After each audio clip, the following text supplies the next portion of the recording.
សូមកុំបោះកណ្ដាស់នេះចោលឲ្យសោះលោកអ្នកអាចទាមទារសំណងពន្ធមកវិញបានរហូតដល់200,000 យ៉េនសម្រាប់កណ្ដាស់ចិនសិននីមួយៗរហូតដល់5កណ្ដាស់ក្នុងរយៈពេល5ឆ្នាំ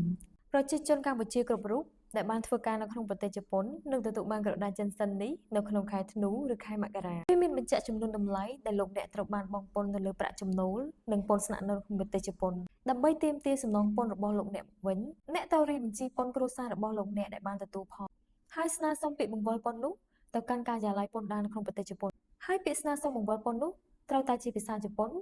និងមានភ្ជាប់ទៅជាមួយឯកសារដូចជាក្រដាស់ចិនសិនក្រដាស់ផ្ញើប្រាក់ទៅអ្នកទទួលផលរបស់អ្នកសម្បត្តិកំណើតឬសម្បត្តិអាពាហ៍ពិពាហ៍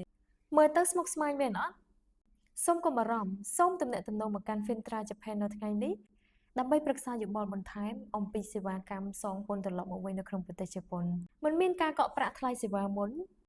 ទាមទារសេវាពន្ធបានហើយបានពួកយើងគិតសេវានៅពេលក្រោយពួកយើងនឹងធ្វើការជួយលោកអ្នកទាំងអស់ដូចជាបកប្រែ call តាមដានជាមួយនឹងការិយាល័យពន្ធដារនៅក្នុងប្រទេសជប៉ុន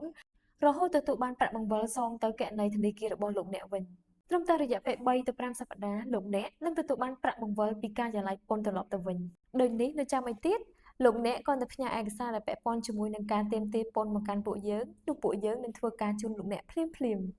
តាក់ទងមកយើងឥឡូវនេះដើម្បីប្រឹក្សាយោបល់បន្ថែម